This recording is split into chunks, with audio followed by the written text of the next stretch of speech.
뾰로롱 안녕하십니까. 많이들 안녕하지 못하시겠죠. 지금 비 때문에 말이죠. 예, 오늘도 뉴스룸이 늦게 끝나서 좀 늦게 시작했습니다. 자, 진실 추적자 사건 반장 시작합니다. 어제 오늘 폭우로 많은 피해가 발생하고 있죠. 특히 어제 경기도 오산에서 10m 높이의 저 옹벽이 무너지면서 차량 한 대가 매몰됐던 이 사고 결국 사망자가 나왔습니다. 이 산사태, 옹벽 붕괴 등등 모든 가능성에 대비하시고 조심하셔야 합니다. 외출도 가급적이면 않는 게 좋으시겠죠? 자, 모두 무탈하시길 바라면서 오늘 출연자 소개해 올리죠. 예, 자, 백자희 아나운서, 양지열 변호사, 박지훈 변호사, 김은배 전 서울청 팀장 나오셨습니다. 안녕하세요. 안녕하세요. 예, 자, 경기도 시흥입니다. 하늘에 구멍 뚫린 줄 알았어요. 도로가 금방 수영장이 됐네요 하신 이석윤님. 자, 아산 봉강천이 범람했습니다. 평소에는요 이랬는데 이렇게 됐습니다. 자, 이동식 화장실까지 떠내려가네요 하신 서대원님. 자, 아산 글램핑장에 가족여행 왔다가 밤새 내린 폭우로 피신했습니다. 이 소방대원님들 덕분에 살았어요 하신 윤인환님. 자, 아침 출근길입니다. 비가 얼마나 많이 내렸는지 맨홀 뚜껑이 저렇게 혼자 막 춤을 춥니다. 불안해 죽겠어요 하신 박혜연님. 자, 평택에서 벼농사 짓는 청년 농부입니다. 지난해에 이어서 올해도 저렇게 농지가 물에 다 잠겼네요. 정말 걱정입니다 하신 장희영님, 예, 파주의 김동환님 모두 사랑합니다. 자, 재미는 물론 의리로 함께하는 아세사바 뉴스 750 대한민국과 전 세계 동포 가족 여러분의 시선을 모아서 출발합니다.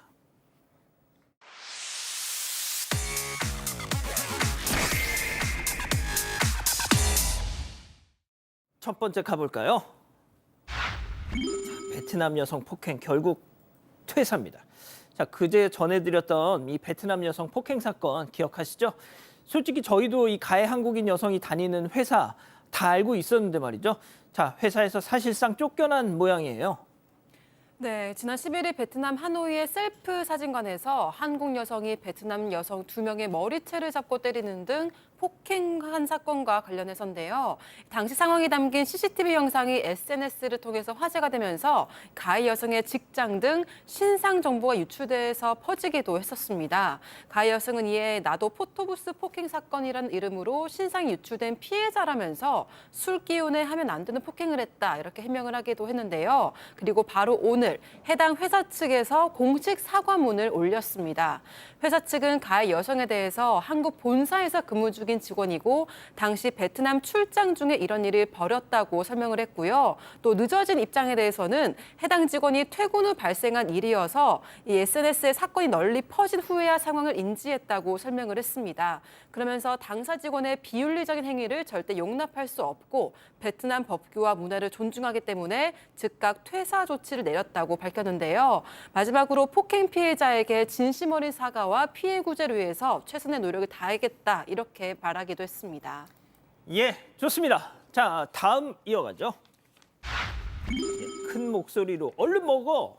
자, 어제 소개해드렸잖아요. 20분 만에 손님 내쫓은 그 여수 식당인데요. 뭐 저희뿐 아니라 여기저기서 방송되면서 난리가 났습니다. 자, 여수시청과 해당 식당 측의 입장이 나왔던데, 자, 일단 그 내용부터요. 네, 바로 어제 사건 반장에서 전해드렸었는데요. 여수시 한 유명 식당 논란입니다.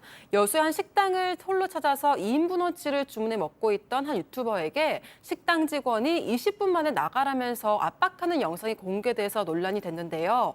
논란이 커지자 여수시는 불친절 논란이 불거진 해당 업소에 대한 실태 점검에 직접 나선 걸로 전해졌습니다. 식당 업주는 시 관계자에게 당시 상황에 대해서 유튜버가 동의 없이 촬영했다. 제 목소리가 커서 말투에 오해가 있었다. 이렇게 해명한 걸로 전해졌는데요. 여수시 식품위생과는 해당 업소의 친절 교육과 함께 행정 지도를 실시했고 위생 상태와 식자재 청결 여부 등도 점검할 계획이라고 밝혔습니다. 또 여수시 내 음식 영업자 및 종사자에게 서비스 응대 개선 요청 안내문도 전달했다고 밝혔습니다. 자, 지금 자막에 나가는 것처럼 다시 한번 자막 좀 띄워주실래요? 자, 여수시청에서 그 해당 식당에 문의를 했더니 방금 자막 좀 띄워주세요. 예, 그 업주 그 유튜버가 동의 없이 촬영을 했어요라고 했잖아요. 자, 그런데 어제 저희는 분명 사전에 촬영 동의를 받았다고 전해드렸단 말이죠. 자, 이거 서로 얘기가 좀 다른데 그래서 저희가 그 해당 유튜버에게 다시 물었습니다. 들어보시죠. 네, 음식을 시키기 전에 저는 항상 물어보거든요. 음식과 다른 사람 얼굴 나오지 않게 제 얼굴만 찍어도 되겠냐라고 물어보거든요. 그러세요라고 되게 흔쾌히 얘기하셨고 절대 몰래 찍지 않고 대놓고 삼각대를 올려놓고 찍었습니다. 이거는 허락을 받았기 때문에 제가 그렇게 당당하게 찍을 수 있었다고 믿는 건데 이제 와서 그렇게 얘기하시면 조금 이제 와서 그렇게 얘기하시면 조금 점점점. 사건 반장은 보고 해명을 해야 되는데 보지도 않고 해명을 하다 보니까 이 해명이 납득이 되지 않습니다. 실제로 허락을 받고 지금 영상을 촬영한 거기 때문에 그 말 자체, 몰래 촬영했다는 자체는 해당하지 않을 것 같고요. 실제로 그 영상에서도 흔쾌히 해줬다고 하거든요. 다른 이유가 있었으면 지금이라도 아주 진지하게 사과하는 게 오히려 맞는 것 같은데 또 다른 변명이 또 다른 논란을 일으킬 가능성도 있지 않을까 이런 생각도 해봅니다. 그러니까요. 좋습니다. 자, 다음 이어가죠. 쓰레기장 배송 택배 슬쩍입니다. 자, 제보 영상 만나보시죠. 자, 트럭에서 택배 내리는 저 배달원 보세요. 자, 그중 하나를 저렇게 건물 쓰레기장 앞에 휙 하고 투척. 아하. 자, 그리고 잠시 뒤 뚜벅뚜벅 걸어오는 저 남성. 저 길가에 놓인 택배를 발견하더니 이거 좋아 보이네. 자, 보세요. 비닐을 막 뜯어요. 비닐을 막 뜯은 뒤에 그 내용물을 자기 가방에 쏙 저렇게 넣고 사라집니다.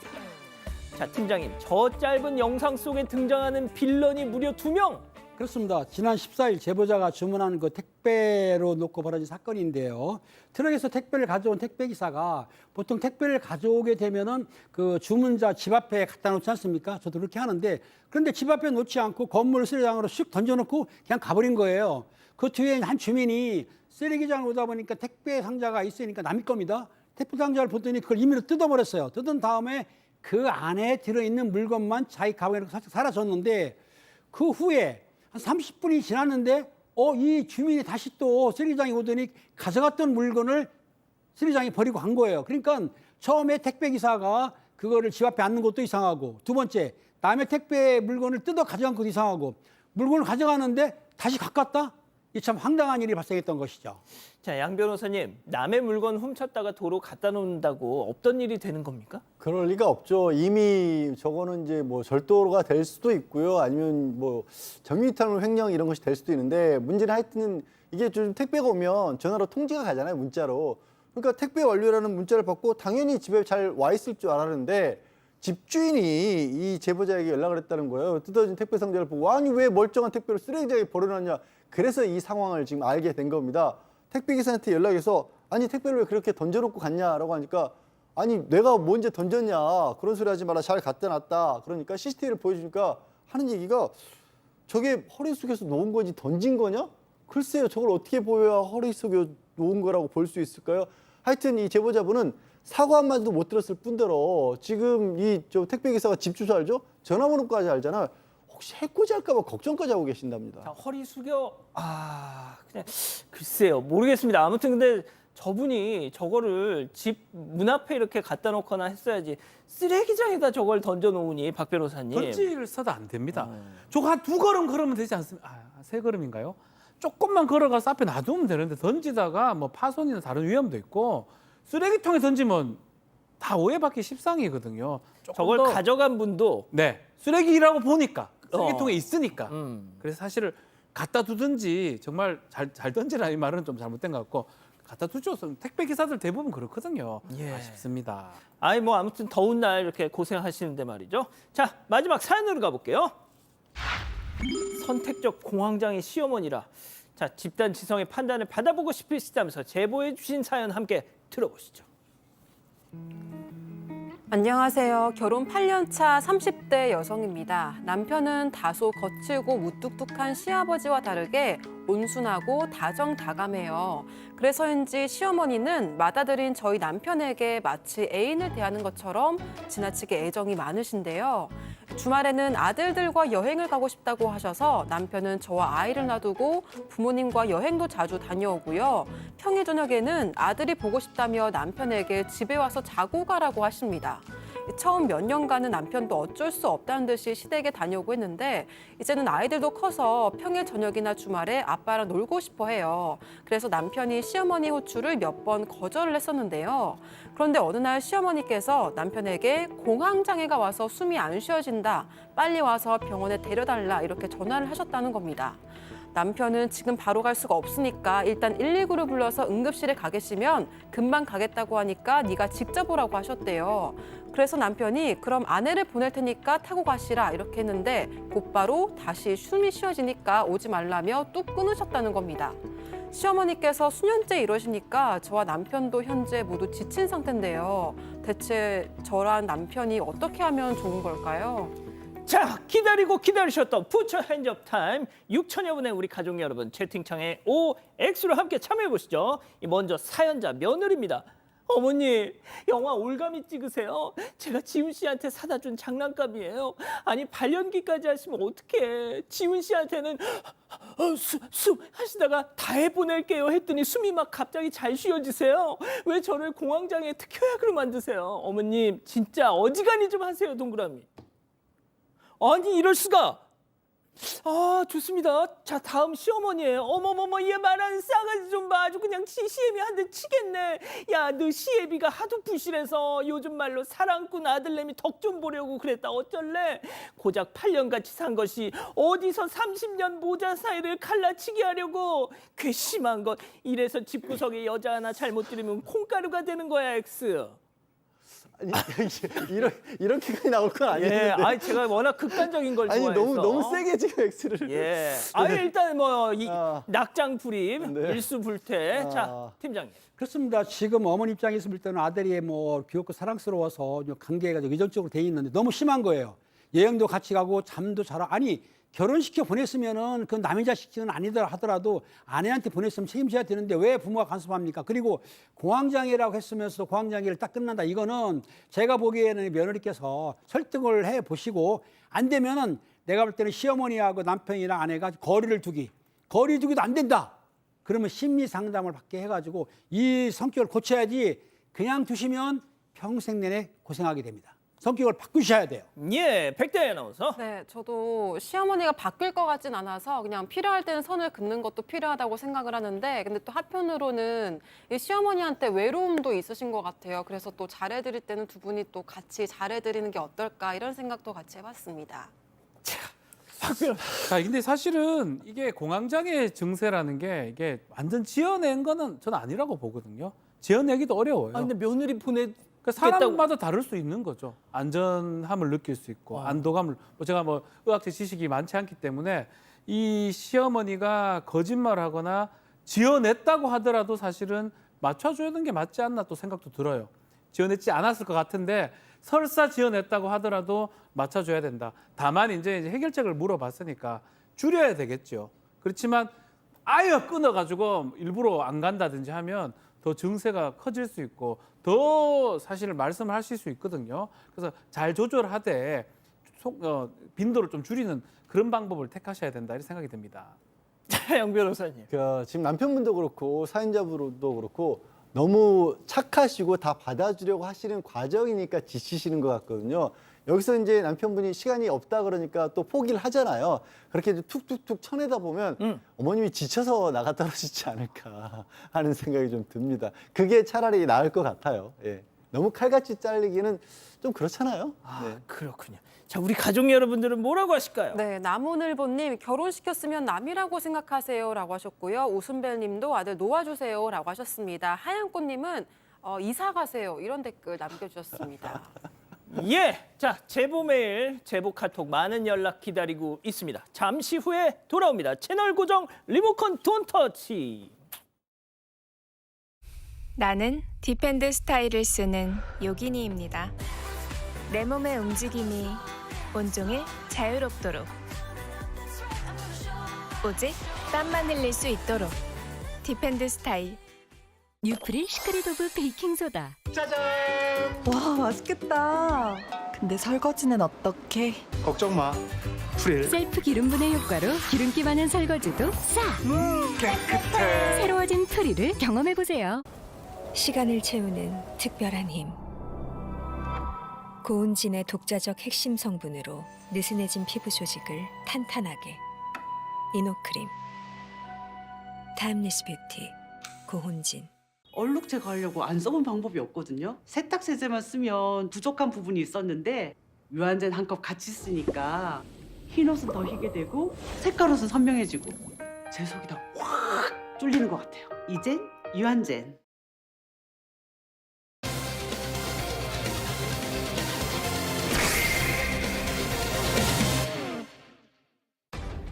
한 국회의원 지역 사무실에서 의원의 측근에게 폭행을 당했다는 기자의 제보가 들어왔습니다. 취재차 만난 자리에서 벌어진 일인데 문을 잠그고 위협적인 말을 한 뒤 폭행을 이어갔다는 주장입니다. 무슨 일이 있었던 건지 알아봅니다. 자, 경기도 평택에 있는 한 국회의원 사무실에서 지역 사무실에서 이 취재 중이던 기자가 그 의원의 측근에게 폭행을 당했다, 뭐 이런 제보입니다. 이미 일부 기사로는 더불어민주당 이병진 의원 평택 을 지역구죠 사무실이다라고 이렇게 보도가 나가고도 있던데, 일단 그 사무실에는 당시에 이 의원은 없었다고요. 네, 사건이 발생한 건 지난 14일 월요일 오전이었고요. 당시 이병진 의원은 해양수산부 장관 후보자 인사청문회에 참석 중이라서 사무실에 없었던 상황이었습니다. 제보자인 기자의 주장에 따르면 이날 오전 11시쯤에 이 의원의 측근으로 알려진 남성에게 확인하고 싶은 내용이 있어서 해당 의원의 사무실을 방문하게 됐고 만나기로 약속도 했다고 합니다. 이 기자가 사무실에 도착해 보니까 이미 해당 남성을 만나기 위해서 찾아온 또 다른 여성 민원이 있었대요. 그래서 같이 기다리고 있었는데 해당 남성이 사무실에 오자마자 이 안에 있던 관계자들을 내보내고 문을 잠그더니 위협적인 발언을 했다고 합니다. 그래서 기자가 경찰에 도움이 요청해야 될 것 같아서 신고를 하려고 하니까 그때부터 폭행이 시작이 됐다고 주장을 했습니다. 자, 이 기자가 취재를 하기 위해서 그 남성과 약속을 잡았고 이 의원의 사무실에서 만났다는 겁니다. 그런데 이 남성 문을 잠그고 대체 무슨 말을 했기에 기자가 위협감을 느끼고 경찰에 신고까지 하려고 했던 걸까요? 체크포인트 짚어보죠. 자, 싸우고 싶어. 자, 제보자의 이야기 그리고 당시 이 남성과 제보자가 나눈 대화 내용 이어서 들어보시죠. 취재차 이제 지역구 사무실에 방문한 거고요. 들어오자마자 이제 대신 당직자한테 나가 있으라고, 그러고 나서는 문을 잠근 거고요. 앉자마자 저한테 하는 얘기가, 야, 어쨌다고 하면 남자들 한번 하고 할까? 좀 싸우고 싶은 거야. 싸우고 싶었지. 근데 당신을 때리러 온 게 아니야. 분명히 난 미리 얘기할게. 나는 분노장애라는 병이 좀 있어. 그러니까 내가 미리 양해를 구할게. 경찰 입회하에서 제가 뭔가를 물어보려고 전화를 했더니 들어서 머리를 가격을 했어요. 그래. 화분으로 머리를요? 자, 일단은 이제 기자기 때문에 기자는 녹음기 같은 거 이렇게 가져갑니다. 그래서 예. 첫 번째 폭행 영상은 찍히진 않았습니다. 그렇지만 녹음 내용을 좀 들어보면 뭐 그런 얘기를 합니다. 남자 대 남자로서 한번 해볼까? 싸워볼까? 라고 하니까, 아, 싸우자는 거냐? 기자 물으니까, 싸우고 싶다. 뭐 엄청 때리고 싶다. 미리 말하지만 분노 조절 장애가 있다. 이런 얘기도 합니다. 그러면서 기자가 좀 무서워서 경찰에게 전화를 거는 사이, 통화할 때 그때 화분으로 머리를 가격했다는 게 기자의 주장입니다. 그 후에 수차례 폭행이 있었고요. 어떤 옆에 있던 다른 민원인이, 여성 민원인이 이게 말리면서 이 경찰에 신고한 촬영한 영상이 있는데, 여기 보면 레슬링하는 모습이고요. 두 사람이 이 모습입니다. 목 잡고 몸싸움하는 그런 모습도 찍혀져 있습니다. 지금 저 위에서 누르는 사람이 이 남성이고요. 그러니까 이 의원의 측근 인사고, 지금 잡혀 있는 사람이 그 지역신문 기자입니다. 그렇죠. 자, 듣자니 아이고 참 뭐 일단 듣자니 두 사람은 전날 처음 본 사이였다는데 대체 무슨 일로 저렇게 충돌이 있었던 겁니까? 일단 제보자는 지역 일간지 기자예요. 그러니까 최근에 평택갑 물류센터 관련해서 뭔가 유력 정치인이 개입을 했다는 의혹이 있다는 그런 보도를 했답니다. 그래서 그 사실관계를 확인하려 하는 과정이었는데 저는 폭행을 당했다라는 것이고요. 이 지금 저 폭행한 남성이 사실 저 폭행이 왜 저렇게 했냐면 그런 얘기를 했대요. 나 살인죄 있는 걸 모르지. 이 협박이잖아요. 살인죄요? 예. 그런 말을 하면서 경찰 올 때까지 막 폭행을 했다는데 보신 것처럼 얼굴, 눈, 어깨에 타박상 입었고 어금니 일부까지 깨어져서 입원 치료 중입니다. 다시 한번 말씀드리지만 기자로서 뭔가 의혹 있는 부분을 확인하려고 했는데 그럼 저 사람은 뭐냐면 가해자는 뭐냐면 당직자가 아니랍니다. 근데도 국회의원 보좌 역할을 하면서 실세처럼 행동하고 있다. 이런 얘기를 들어서 이 사실 확인을 위해서 취재에 나섰던 겁니다. 자, 제보자 주장이 사실이라면 그러니까 이 기자의 주장이 사실이라면 취재 내용을 확인하러 그 지역구 사무실을 찾은 기자가 폭행을 당한 사건이다. 이거 뭐 보통 일은 아니잖아요. 그 정말 기자들이 폭행을 당한다는 건 뭐 저도 기자여서 그렇습니다만 진짜 그냥 넘어갈 일이 아닌데 하지만 그래도 저희가 상대방의 입장도 들어봐야 하니까 들어봤습니다. 그런데 양측 주장이 좀 엇갈렸습니다. 함께 들어보시죠. 밖에서 만나자고 그렇게 사정을 하고 안 오면 지금 이 폭탄을 지금 터뜨릴 것이다. 협박을 해서 제가 간 거예요. 문을 왜 잠그신 거예요? 그러니까 다른 사람이 들어오거나 사람들이 들어오잖아요. 저는 이제 좋게 이야기하고 얼른 빨리 끝나라고. 근데 사진 보시면 제가 목을 쪼이고 당하고 있는 사진이에요, 그거. 그리고 전 한 방도 주먹질을 한 적이 없어요, 그 사람한테. 전화를 뺏는 와중에서 몸싸움이 이제 벌어진 거예요. 좋게 얘기하려고 했었는데 또 뭐 현실에서 경찰 부르는 얘기 나올까봐 그 전화를 좀 뺏고 싶었어요. 그 상황에서 넘어지면서 옆에 있던 게 부서진 거예요, 막. 자, 기자로부터 기자가 이랬다는 거죠. 당신 나 안 만나주면 나 폭탄 터트린다. 아마 여기서 폭탄을 터트린다는 건 뭔가 기사로 무슨 고발을 하겠다. 고발 기사를 쓰겠다. 뭐 이런 비유였겠죠.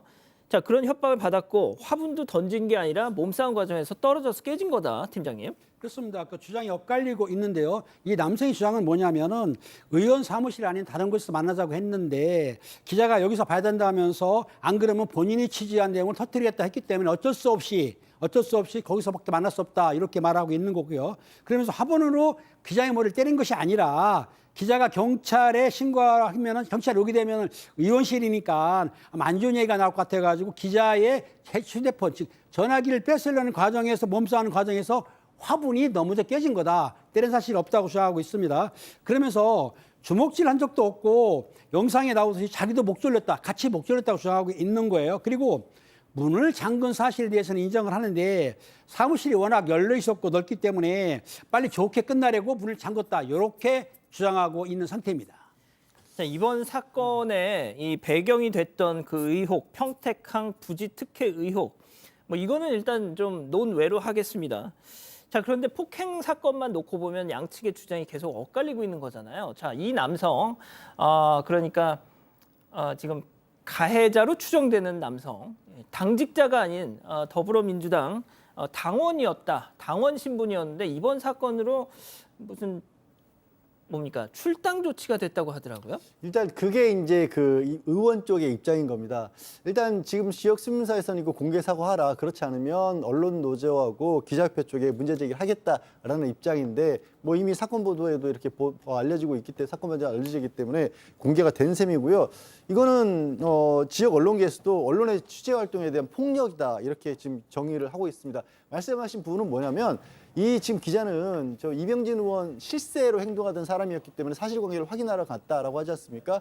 하지만 의원실에서는 반대로 특별한 관계가 아니다. 이 의원하고는 다만 당원이었는데 출당 조치를 한 것이다. 이렇게 좀 말이 엇갈리고 있는 상황이고 이거는 뭐 수사 결과에서 이런 어떤 동기 같은 것도 아까 얘기한 그 의혹이 사실인지를 수사하는 과정에서 밝혀지지 않을까 싶습니다. 자, 의원님과 특별한 관계가 아니었는데 그 원래 있던 그 사무실에 있던 당직자에게 당신 좀 나가라 하니까 그 당직자는 나갔고 그 문이 잠겨진 방에서 저런 다툼이 있었다. 특별한 관계가 아닌 사람이 말이죠. 자, 아무튼 들으신 것처럼 현재 두 사람은 모두 다 폭행을 당했다라고 지금 그렇죠. 주장을 하고 있는데 말이죠. 지금 저희가 CCTV가 없잖아요. 진짜 찰나에 찍힌 그 서로 뭐 쓰러진 그렇죠. 상황에서 지금 저 장면만 있는 건데 근데 말이죠. 저게 지금 문제가 됩니다. 지금 CCTV 영상이 하나 있는데 저게 지금 씨름하는 레슬링이라고 표현할 수 있을 것 같은데 싸우는 모습으로 보이거든요. 일견. 그래서 지금 쌍방 폭행으로 입건된 상황입니다. 그래서 저 부분은 쌍방 책임질 여지가 있어 보여요. 실제로. 근데 경찰 설명에 따르면 둘 다 지금 병원 치료를 받고 있기 때문에 조사 일정은 아직 조율 중이라고 하고요. 조사를 해봐야 될 것 같은데 아마 폭행이 연속적으로 있었긴 하지만 분리해서 아마 봐야 될 가능성이 좀 크지 않을까 생각이 듭니다. 첫 번째 폭행, 그 예컨대 화분으로 내려 찍었을 때 그게 맞는지 그 부분은 특수 폭행 같은 게 성립할 수 있습니다. 위험한 물건이기 때문에 봐야 되고 두 사람이 이렇게 붙어가지고 레슬링하면서 몸싸움하는 모습은 쌍방의 폭행 여지가 있어 보이거든요. 그래서 그런 것까지 좀 따져봐야 될 것 같아서 요거는 조금 수사가 필요한 상황이 아닌가 이렇게 보입니다. 예. 이병진 의원이 뭐 직접 연관이 있는 건 아닙니다만 이 폭행 사건 자체에 하지만 현역 국회의원의 지역구 사무실에서 벌어진 사건이라는 점에서 뭐 이 의원 역시도 어떤 식으로든 좀 입장 표명이 필요해 보인다는 생각이 드네요. 자, 첫 번째 사건 정리하고요. 두 번째 이어갑니다.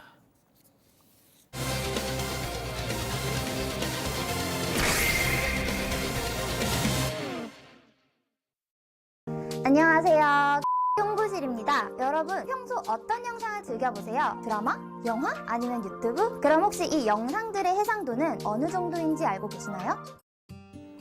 밝은 미소로 말을 하는 이 여성은 대기업 통신사 홍보팀에서 근무하며 회사에서도 능력을 인정받던 인재였습니다. 하지만 이런 밝은 겉모습 뒤에는 견디기 힘든 고통이 숨어 있었는데요. 전 남자친구의 끈질긴 협박과 사이버 스토킹에 시달리던 여성은 3년 전 향년 34살의 나이로 생을 마감했습니다. 안타까운 죽음 뒤에 감춰진 사건의 전말을 지금부터 살펴보겠습니다. 예, 참 가슴 아픈 사건이더라고요. 어렵게 저희가 유족과 연락이 닿았습니다. 이 딸을 잃은 슬픔 속에서도 유족은 이 딸의 전 남자친구를 상대로 지금 힘겨운 법적 싸움을 이어가고 있습니다. 너무나 짧았던 만남이 비극의 시작이었다고요. 그렇습니다. 대기업 통신사에 근무하던 피해자 같은 경우에는 주식이라든지 가상화폐 등에 관심이 많아가지고 관련 방송도 찾아볼 뿐만 아니라 본인이 1인 방송까지도 했다고 하는데요. 근데 이제 그 누적 그 시청자 수가 316만이나 달하는 금융투자 그 BJ를 알게 됐고 아마 합동으로 방송까지도 했다고 합니다. 그런데 2020년 2월부터 그 BJ하고 교제를 했는데 2개월 동안 그런데 하다 보니까 안 맞는 거예요. 그래서 그해 4월에 그 BJ한테 헤어지자고 통보를 했다고 합니다. 자, 금융 투자 분야에서 약간 그래도 지명도가 있는 BJ, 남자 BJ와 2개월 동안 교제를 하다 이 고인은 결별 통보를 한 겁니다. 자, 그런데 진짜 문제는 그 이후부터였어요. 자, 지금부터 보실 영상은 5년 전 그 남자 BJ가 자신의 인터넷 방송을 통해서 피해자에 대해서 언급한 내용 중 일부인데요. 먼저 체크포인트 짚어보죠. 자, 폭로방송. 피해자에 대해서, 그러니까 고인에 대해서 폭로방송을 했다는 건데, 자, 유족은 최근에서야 고인이 된 딸의 노트북 암호를 풀고 처음으로 그 방송을 직접 보셨답니다. 딸이 생전에 얼마나 큰 고통을 겪었는지 짐작할 수 있었다는데요. 자, 그 영상 처음으로 공개합니다. 직접 보시죠. 아니 근데 어떻게 두 달 사귀고 헤어질 수가 있지? 나 이런 경우도 처음이어서. 그러니까 내가 가지고 놀았다는 생각밖에 안 드는 거야. 정말 상상도 못한 행동을 할 거예요, 정말로. 내가 이 정도로 나도 미친놈일 줄 스크래치를 낸 거잖아, 나한테도. 그러면 나도 똑같이 스크래치를 상대방 쪽에 엄청 크게 낼 거야. 일단 내가 가질 수 있는 강력한 무기라는 방송이란 무기가 있잖아요. 자, 이것들 다 가져가라고 전해줘.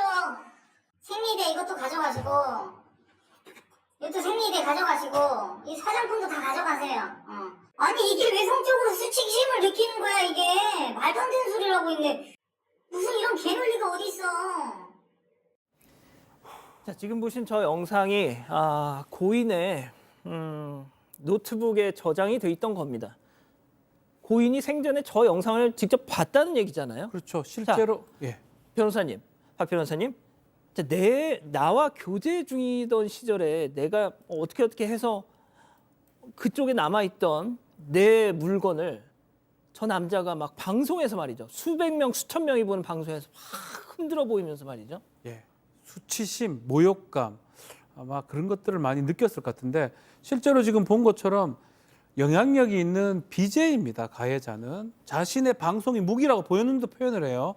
거기서 교제를 강요했는데 거절당하자 아마 복수를 좀 한 것 같아요. 복수 의미에서 개인 방송을 하면서 게시판 뭐 또 대화방 오가면서 여러 가지 말들을 합니다.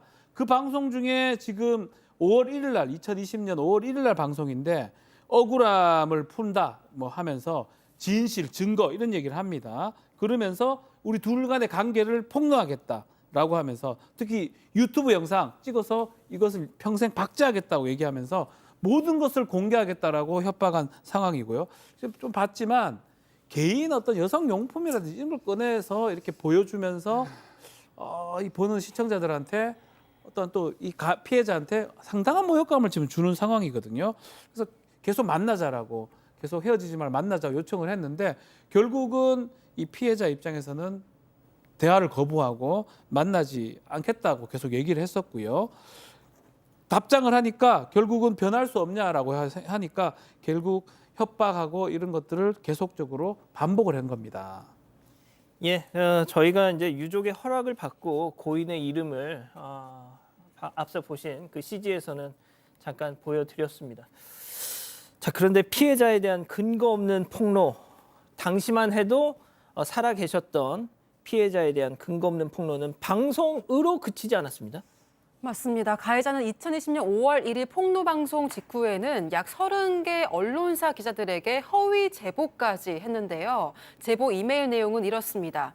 데이트 폭력 관련해 제보하려고 연락드렸다. 연인 사이였는데 욕설과 무지로 정서적 학대를 받아서 음성 파일도 많이 갖고 있으니까 취재를 부탁드린다라면서 욕설받은 내용은 방송에 내보내겠다는 이유로 제가 피해자인데도 사과는커녕 카톡 공개로 명예훼손을 고소당했다. 이렇게 적었습니다. 또 밥도 제대로 못 먹고 살도 7kg이 빠졌다면서 피해자 회사 앞에서 1인 시위 예정 중이다. 연락 부탁드린다는 취지로 보내는데 실제로 기사화된 곳은 없었습니다. 이뿐만 아니라 피해자가 대기업의 홍보팀에서 근무하는 사실을 악용을 하기도 했는데요. 회사 윤리경영실 게시판에 연인 관계였던 피해자에게 욕설과 무시 등 정서적 학대와 데이트 폭력을 당했다. 자신을 만날 때 법인카드를 사용한 것 같으니까 카드 사용 내역을 조사해달라는 취지의 글을 올렸습니다. 하지만 내부 조사 결과 혐의가 없었고요. 언론사 허위 제보 또 회사에 보낸 메일 때문에 피해자는 당시에 정말 큰 스트레스를 받았습니다. 자, 양 변호사님, 자기 방송에서 날 음해하고 또 30개 언론사에 메일을 보내서 내가 저 여자 때문에 뭐 어쨌다 했다 막 그런 허위 제보를 하고 세 번째 그 내가 다니는 회사에 제 법인카드 조사해봐라 또 이런 투서를 보내고 자, 이 고인은 당시 그 남성 BJ를 명예훼손, 강요미수 등으로 고소하셨대요. 심지어 직접 이 법학 공부를 하면서까지 이 소송을 준비하셨대. 그렇게 소송이 무려 2년간 진행이 됐는데 자, 그렇게 해서 나온 판결, 선고 생각과 많이 달랐다고요. 일단 1심에서는 징역 1년에 집행유예 2년이 나왔습니다. 굉장히 큰 충격을 받았다라고 하고 피해자가 그 와중에 집행유예를 왜 받았는지를 살펴보고 또 한 번의 충격을 받은 게 이게 가해자가 그 사이에 결혼을 했대요. 아니 가해자는 지금 자기는 어디 밖에 떠들면서는 뭐 이 지금 제보자 사연자 때문에 피해자 때문에 아니 저 와중에 결혼을 했다고요? 네, 정신적 스트레스가 있고 뭐 이런 얘기를 했다라는데 그러면 그 와중에 결혼을 했다고 있을 수 없는 일이잖아요. 그냥 일방적으로 자기 억지를 부렸다라고밖에 볼 수가 없는데 그 감경 사유에 결혼해서 그 아내가 임신했다는 게 감경 사유로 들어가 있으니까 얼마나 이게 어처구니가 없었겠어요. 피해자도 그 사실을 자기의 직장 상사에게 알리면서 너무나 황망하다 이런 얘기를 했다라고 지금 아버님은 말씀을 주고 계시고요. 항소를 했습니다. 항소를 했고 이게 이 실형 못 받은 것에서 굉장히 큰 충격을 받고 그 당시에도 이미 사회적으로 좀 알려져서 당시에 검찰총장이 항소심에서는 보다 엄중한 처벌이 이루어질 수 있도록 최선을 다하겠다 이런 입장까지 밝혔었고요. 그런 와중에 사실은 극단적인 선택을 시도를 해서 의식불명 상태에 이미 또 빠졌습니다. 그러고 나서 결과는 피해자가 사망한 후에 나왔어요. 사망한 후에 나왔는데 그때도 징역이 2년 6개월로 늘어나긴 했지만 역시 집행유예 4년으로 선고는 그대로 확정이 되고 말았습니다. 유족분들에 따르면요, 저 가해자 끝내 한 번도 미안하다고 사망에 대해서 미안하다고 하지 않았다라고 합니다. 이 고인은 생전에 이 가해자가 항소한다는 소식을 듣고 진짜 이 사람은 끝까지 죄를 인정하지 않는구나라면서 엄청나게 낙담하셨다고 해요. 하루하루 불면증, 우울증, 고통의 나달. 왜 아니겠습니까? 하지만 자, 유족은 말이죠. 지금 모든 상황이 가해자의 말대로 진행되고 있다면서 분노를 억누르지 못하고 계십니다. 자, 이 BJ 가해자의 5년 전 방송 직접 한번 다시 보시죠. 제가 일단 변호사님이랑 상담을 하고 비용이 막 1,000만 원 이하로 나오거나 뭐 2,000만 원 이하로 나오면 내가 그냥 벌금 화끈하게 내고 모든 거 다 공개할게요. 벌금 내면 되지 뭐 어쩔 수 없지. 그게 죄가 된다 하면 벌금 내면 돼요. 저 초범이에요. 벌금형 한 번 기록 남으면 뭐 어때? 어차피 나는 BJ랑 뭐 명예훼손이랑 뭐 남아도 상관없어. 자, 앞서 전해드린 것처럼 형사는 집행유예가 나왔으니 유족은 이 가해자의 범행이 딸의 사망에 영향을 미쳤다는 걸 인정받기 위해서 민사를 제기하셨는데 그건 어떻게 됐습니까? 네, 유족은 피해자가 스스로 생을 마감한 이유가 가해자의 불법 행위 때문이라는 점을 인정받기 위해서 민사소송을 제기했습니다. 치료비, 장례비, 그리고 딸이 살아있었다면 앞으로 벌어들였을 예상 수입과 경제적 손실 등을 포함해서 5억여 원을 청구를 했는데요. 1심 재판부는 피해자의 죽음과 가해자의 불법 행위 사이에 인과관계를 인정하지 않았습니다. 1심 재판부는 가해자 범행과 피해자 사망 사이에 3년이라는 시간이 있었고 그 사이에 정상적인 생활을 했으므로 인과관계를 인정하기 부족하다고 판단했는데요. 정신적 피해에 대해서만 책임을 인정했는데 명예훼손 등 범행으로 인해서 망인이 정신적 피해 손해를 입었다는 점은 명백하다며 배상액으로 1,500만 원을 산정했습니다. 자, 유족의 얘기 마지막으로 한번 들어보시죠. 전혀 아니라고 생각하거든요. 그걸로 인해서 계속 재판하는 동안에 우리 아이가 지쳤거든요. 정신적으로 피폐해졌거든요. 그래서 늘 있잖아요. 우리 아이가 난 이 재판 결과가 잘못 나오면은 나는 거기에 대해서 나는 일 거야. 막 이런 얘기를 이제 한 거거든요. 또 그리고 개명을 해가지고 지난 과거를 잊어버리고 재판이 딱 끝나면 새로운 삶을 시작을 하려고 했는데 법정에서는 오히려 그거를 개명까지 하고 회사 생활을 잘했다 이렇게 판결을 해버리니까 그래서 그 인과관계를 저희들은 이제 주장을 하는데 판사는 그거를 인정하지 않은 그런 판결이 됐거든요. 자, 지금 항소를 하셨다는데 두 분 변호사님이 뭐 짧게 좀 말씀 좀 전해주시죠. 양 변호사님. 일단 우리 법원이요 전반적으로 피해자가 극단적인 선택을 한 경우에 그 피해자의 극단적 선택까지 가해자에게 잘 안 묻습니다. 그런 경향이 있어요. 그리고 이 사건에서는 3년이라는 시간이 길었기 때문에 그 피해 때문에 사망한 것이라고 보기 어렵다라는 거예요. 근데 저는 거꾸로 보고 싶어요. 그 3년이라는 고통이 살아있는 동안 내내 고통받다가 사실 피해자는 사망한 거거든요. 저는 우리 법원의 이런 태도가 전반적으로 저는 이미 잘못돼 있고 그 경향이 여기서 그대로 지금 이어진 것으로 보입니다. 기본적으로 좀 가해자 중심으로 해서 보는 것 같아요. 인과성이고 직접 빡 붙은 것 말고는 시간이 떨어져 있으니까 인과성이 떨어진다라고 보는 게 우리 법원의 판례의 기본적 태도거든요. 피해자 중심으로 봐야 됩니다. 피해자가 어떻게 느꼈고 왜 이게 시간이 끌어졌는지를 본다면 인과성이 저는 인정되는 게 오히려 맞지 않나 생각이 들고 법원의 좀 태도가 좀 바뀌어야 되지 않나. 뭐 유사한 사건도 대부분 비슷합니다. 시간이 길어지면 그런 것들은 좀 필요해 보입니다. 그러니까 중간에 그 인과관계라는 게 단절될 만한 사정이 있었으면 새로운 삶을 시작했다가 갑자기 다른 길로 만약에 극단적 선택을 했으면 인과관계가 없지만 그렇죠. 길어지면 길어질수록 더 힘들었던 거예요. 사실 피해자는. 예, 답답하네요. 자, 두 번째 사건 이렇게 정리하고요. 글로벌 픽 이어갑니다.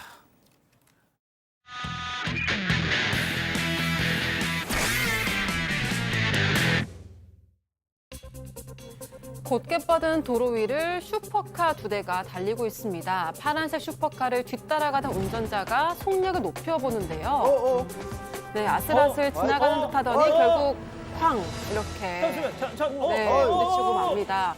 슈퍼카들은 중심을 잃고 가드레일과 충돌한 뒤 시뻘건 화염을 뿜으면서 튕겨서 올랐는데요. 운전 면허만 있으면 누구나 레이싱에 참여할 수 있는 독일의 뉘르부르크링에서는 이런 사고가 종종 발생한다고 합니다. 다행히 이번에 운전자 2명 모두 무사했다고. 무사했다고요? 네. 그게 더 충격적인데요, 진짜? 저기서 어떻게 못 사합니까? 아니 저는 사망자가 있었을 거라고 생각했는데. 다행인데 놀랍네요. 그러니까 다행인데 놀랍습니다. 저렇게 화염이 와, 천만다행입니다. 자, 다음 이어갑니다. 자, 푸른 하늘 위를 가로지르는 패러글라이딩입니다. 붉게 노을이 지는 그 하늘에 날아가는 모습 마치 한 폭의 그림 같은데요. 자, 그런데 그 순간 보세요. 뭐 보이죠? 벌리죠? 자, 전선에 날개가 걸려 벌쩍 불꽃이 튀더니 강으로 풍덩 빠져버렸습니다. 뭐예요 이거? 네, 패러글라이딩 가다가 전선을 못 본 거예요. 현장에 출동한 응급 구조 대원들에 따르면 강에 빠진 남성 물 밖으로 고개를 내민 채 손을 흘리고 있었다라고 합니다. 네, 크게 다치지 않아서 정말 다행이지만 앞으로는 좀 더 조심해야겠습니다. 아유, 예, 다음 이어갑니다. 자, 한 여성이 도로 위를 달리고 있습니다. 그리고 그 옆으로는 비상 깜빡이를 켠 자동차들이 천천히 서행 중인데요. 자세히 보니까 저 앞에 어린이 운전자가 푸릉푸릉 운전 중입니다. 여성이 힘차게 쫓아가 보지만 빨리 가나요? 생각보다 잡힐 듯 잡히지 않는 추격전이 계속되고 있는 겁니다. 자, 자동차 한 대가 드디어 앞을 가로막았습니다. 막았어. 그런데 아이가 필사의 탈주, 좁은 틈으로 쏙 빠져나가서 또 도주합니다. 다행히 아이는 여성에게 붙잡혀 도로 밖으로 나갔다고 하는데요. 두 사람 모두 무사할 수 있었던 건 친절한 운전자들의 에스코트 덕분이었던 것으로 보입니다. 아니, 박 변호사님, 예. 저 꼬마는 너도 차고 나도 차인데 난 왜 못 가? 이랬을 것 같아요. 그런 느낌도 들지만 엄마 좀 빨리 떠요. 저게 뭐예요? 엄마 제가 너무 늦어요. 그 생각은 못. 너무 늦어요. 예. 저 같으면 바로 잡았을 거예요. 예. 마지막 영상 이어갑니다. 네, 올빼미 한 마리가 나무 위에 앉아 있습니다. 그런데 사색을 즐기던 올빼미에게 방해꾼들이 나타나는데요. 네, 작은 새들이 날아와서 올빼미 머리를 이렇게 쪼기 시작을 합니다. 툭 치고 날아가고 또 툭 치고 날아가고 작은 새들이 마치 약을 올리는 것처럼 이렇게 치고 빠지는데요. 짜증이 날 법도 하지만 올빼미는 그 자리에서 이렇게 끔뻑끔뻑 눈만 깜빡이고 있습니다. 사실 올빼미는 육식성 냉금류라서 작은 새들을 잡아먹기도 하는데요. 이 새들은 올빼미가 숲의 최상위 포식자라는 걸 몰랐나 봅니다. 이거 박 변호사님. 우와. 우와. 예, 근데 우와. 쟤네들은 정말 우와. 예. 올빼미. 자, 팀장님은 하실 말씀 없으세요? 지금 저 부엉이가 상당히 점잖습니다. 그냥 머리를 쪼는 게 아니고 안 맞은다고 생각하는 것 같아요. 진짜. 알겠습니다. 예. 자, 사랑하는 사건반장 가족 여러분, 오늘 정말 안전한 밤 보내시고요. 저희는 내일도 사반 750 저녁 7시 50분에 다시 옵니다. 안녕히 계십시오.